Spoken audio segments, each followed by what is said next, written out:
Hello दोस्तों, my self Shivam Sharma. आज की वीडियो में हम लोग कैसे पास्ट इंडेफिनिट टेंस से रिलेटेड सेंटेंस को बनाते हैं उसके बारे में जानेंगे। पिछले वीडियो में हम लोग पास्ट इंडेफिनिट टेंस का पूरा रूल पढ़ चुके थे।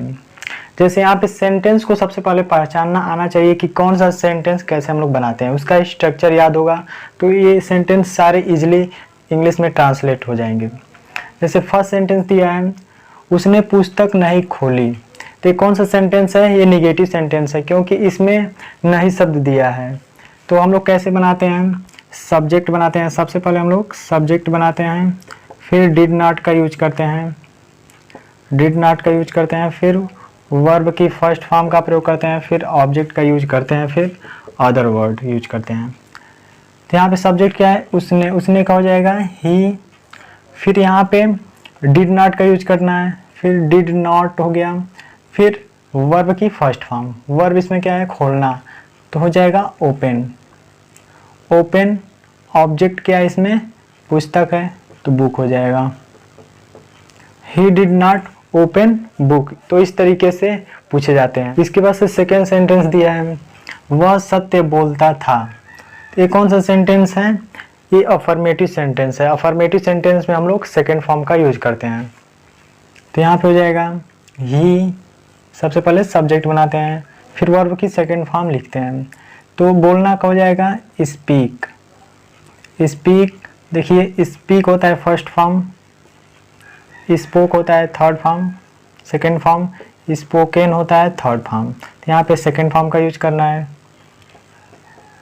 ये हो जाएगा। फिर यहाँ पे ट्रूथ हो जाएगा, सत्य का होता है ट्रूथ और ट्रूथ। तो इस तरीके से हम लोग बनाते हैं। मैं अपने घर नहीं गया, इसको हम लोग इसके अकॉर्डिंग बनाएंगे क्योंकि ये निगेटिव सेंटेंस है। आई डिड नॉट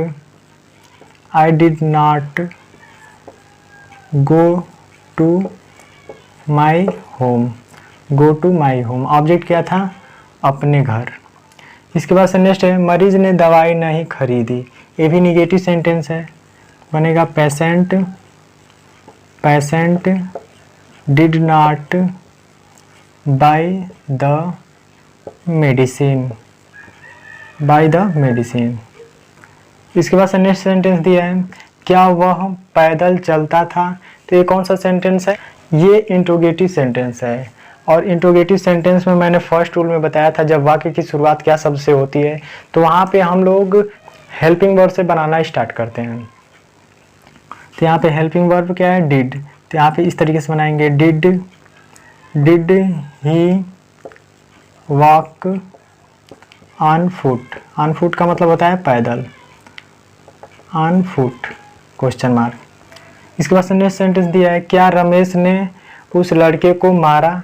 तो इसको भी हम लोग इसी तरीके से बनाएंगे, did Ramesh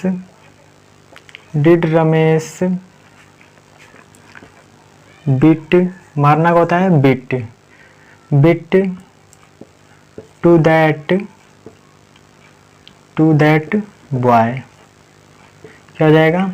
did Ramesh bit to that boy. क्या रमेश ने उस लड़के को मारा।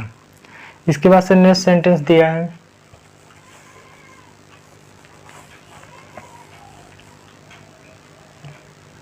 नेक्स्ट सेंटेंस आता है, क्या मैं स्कूल नहीं जाता था। तो इसको भी ऐसे बनाएंगे। यहाँ पे देख रहे हैं नहीं शब्द आ रहा है, क्या मैं स्कूल नहीं जाता था। तो यहाँ पे ऐसे ही बनाएंगे, केवल हम लोग सब्जेक्ट के बाद नॉट का यूज कर देते हैं। यहाँ पे इस तरीके से बनाएंगे, did I not go to school. इसके बाद से नेक्स्ट दिया है, वह यहाँ क्यों आता था।